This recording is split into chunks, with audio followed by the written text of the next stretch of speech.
Hello, friends. Here we are at the beginning of the year, or I should say, the end of the year.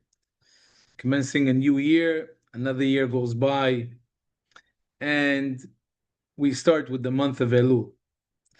The month of Elul marks the beginning of creation, with the 25th of Elul recognized as the first day. It is perhaps the most reflective month of the year, a time for deep introspection and accountability.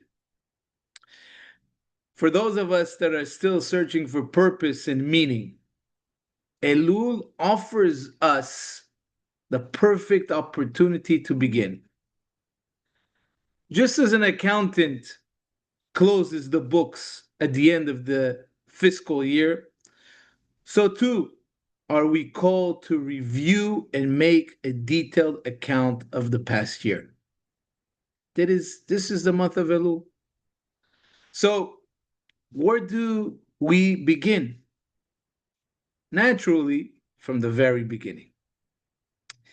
Today, we'll explore the teaching from Kabbalah about the broken vessels and the idea of tikkun or repair.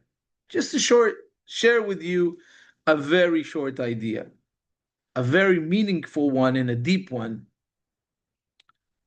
but let's keep it short. Now, the idea of broken vessels and the tikkun is not only a story of creation, but also a mirror of our lives. So let's start with the story. What happens at the beginning? Creation, before this world comes into being. So, Kabbalah tells us, specifically in the writings of the Arizal, that in the beginning, all was filled with the endless light of the endless one. Imagine that. Nothing but godliness. Only God is here. The world doesn't exist. He's alone. He needs company. Hashem wants to create a space. But in order to make that space, to make space for creation, the light withdrew, tells us Kabbalah, forming a hollow space. Within it, within that space, vessels were made, finite, fragile, and separate. Until then, there's only God. God fulfills the light, the endless light of the endless one fills all the space. Now we have vessels. Now we've created a space. Hashem creates a space where there's space for finite, fragile, and separate beings.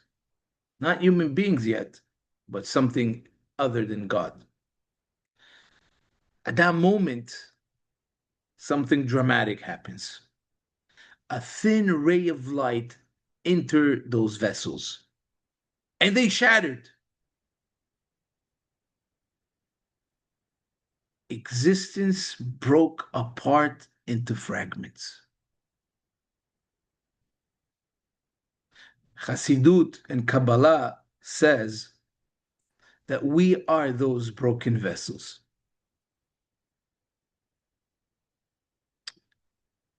Let's explain a little bit what happens here after this whole very dramatic scene of creation.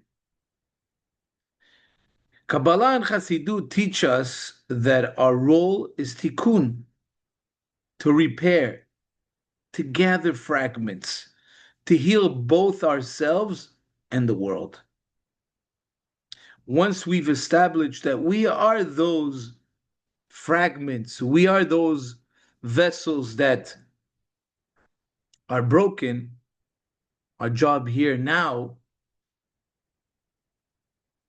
is to gather those fragments, to heal ourselves and the world.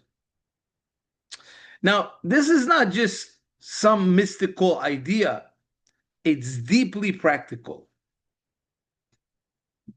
Every choice we make either repairs or breaks further.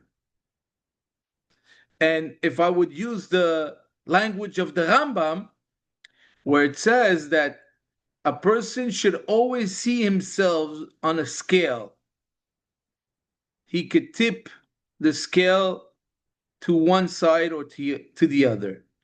If he decides to do something good, to do a mitzvah, to help another person, or whatever that choice is in front of him of choosing between good and evil, well, he could tip the scale for good or on the other hand.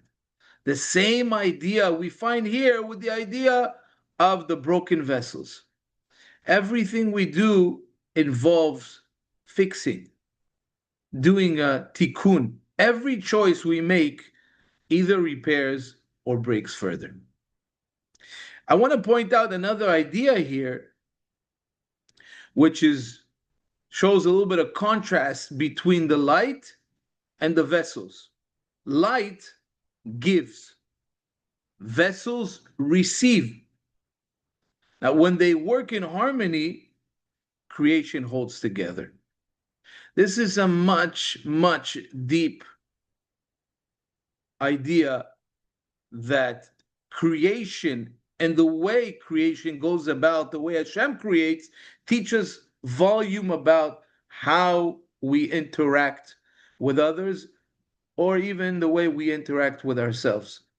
When we give out too much light, when we, for example, want to do so much chesed, and we want to do so much good to someone as a parent, as a husband, or any kind of relationship, we have to know how much light we want to give so the person receiving it doesn't break. We sometimes overdo it. We feel that we're doing chesed, but we're doing just a little bit too much. And here we learn that as much as the light wants to give, it also has to take into account how much the vessels can receive. And only when they work in harmony, creation can hold together. Well, let's reflect for a second. What are some ways we might repair in daily life? Can you think about someone? Can you think about something that you might feel that you need to repair in your daily life? For example, kindness, forgiveness. How about that? Forgiving. I like that. Forgiving can be very challenging. Forgiving someone that's very close to us. The month of Tishrei now. Building community, caring for others. That's one way of repairing in our daily life. Let's be part of the tikkun. And what are ways we might, God forbid, break, sometimes even without noticing? Can you give us some example? Can you think about some examples and how in daily life you could break? Gossip, selfishness, neglect, anger. Remember, every choice we make, we're either repairing or breaking. Let's close this up and reflect silently. Think of one place in your life where you can bring repair. One relationship, one habit, one single small act.